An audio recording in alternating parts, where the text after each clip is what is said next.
Hey everyone. Today, we're going to dive into a security strategy that is, frankly, non-negotiable for any IT manager, mastering Active Directory delegation.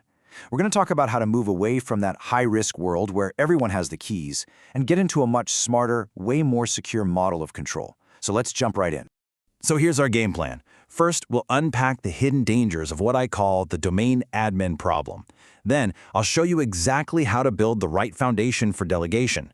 After that, we'll walk through the actual tools you'll use and put it all together in a powerful strategic framework. And of course, we'll wrap up by looking at the huge security payoff that makes all of this so incredibly worth it. Okay, let's start with the core issue, right? The domain admin problem. We've got to understand the risk we're creating when way too many people have the keys to the entire kingdom. I want you to just pause for a second and really think about this. Who in your organization has domain admin rights at this very moment? Is it just a couple of senior engineers who absolutely need it? Or has that list kind of grown over time to include, help desk staff or maybe some junior admins? You have to remember, every single one of those accounts is a massive high-value target for an attacker. This slide really lays it all out, doesn't it? On the left, that's the reality for a lot of companies. You've got this central IT bottleneck, they're swamped with tiny requests, and it's just inefficient and super risky. But on the right, that's where we want to be. With delegation, you empower your regional teams, support gets faster, you're actually enforcing least privilege, and your whole security posture gets stronger. I mean, the difference is just night and day. But here's the thing. You can't just start clicking buttons in Active Directory and hope for the best. Effective delegation, it requires a really solid foundation. And that means organizing your AD with delegation in mind right from the very start. And the absolute cornerstone of that foundation is the organizational unit, or as we all know it, the OU. Just think of an OU as a container, like a folder. It's where you group your users, your computers, all that stuff. And here's the crucial part. It's the boundary where you assign specific permissions. You don't delegate to the whole domain, you delegate control over a very specific OU. Now this is so important. You have to design your OU structure based on your administrative needs, not just mirroring your company's org chart. A classic and really effective best practice is structuring by location. So as you see here, if you have a Boston OU and a Chicago OU, you can give the Boston IT team rights to manage only the stuff in their container. They literally can't even see the Chicago objects, let alone touch them. Okay, everybody lean in. If you take away only one single thing from this entire explainer, please let it be this golden rule. Never, ever delegate permissions directly to an individual user account. You always delegate to a security group, no exceptions. And here's exactly why that rule is so critical. Think about lifecycle management.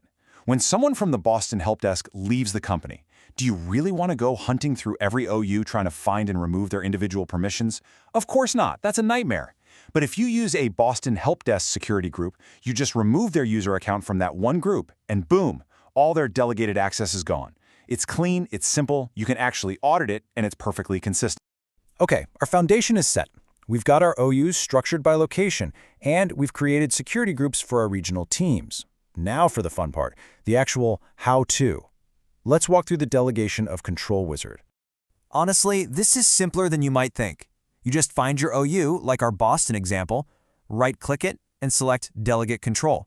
The wizard pops up. Step 2, you add your security group, remember, not an individual user. Then for Step 3, you just check the boxes for the common tasks you want to hand off, like reset user passwords. You click through, hit Finish, and you're done.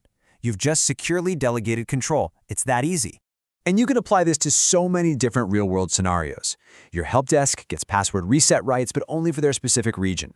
Or maybe you create a temporary new hires OU and give the HR team rights to create accounts just inside that one container. Desktop support can join computers to the domain, but only within their office's OU. See the pattern?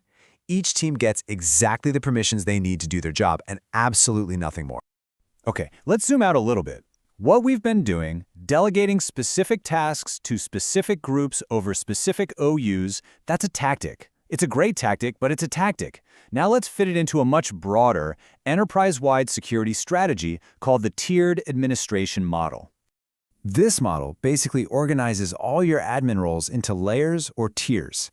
Down at the bottom, Tier 1, that's your help desk. They have very limited rights, like resetting local passwords. Moving up, Tier 2 might be your senior admins, who can manage accounts and groups. And then at the very top, Tier 3, those are your domain admins. And this should be a very, very small, tightly controlled group that manages the core infrastructure itself. This layered approach is absolutely fundamental to containing risk. So, we've walked through the why and the how. Let's start to wrap this up by focusing on the incredible payoff you get for actually implementing this strategy of least privilege. I mean, the benefits here are just huge. First and foremost, you dramatically reduce your attack surface. Fewer domain admin accounts means fewer keys to the kingdom for an attacker to steal. Second, you make your IT operations way more scalable, allowing you to grow without creating total chaos. And finally, you're enforcing that core principle of least privilege, while at the same time providing faster support to your users. It is a clear win for security, for operations, and for the people you support.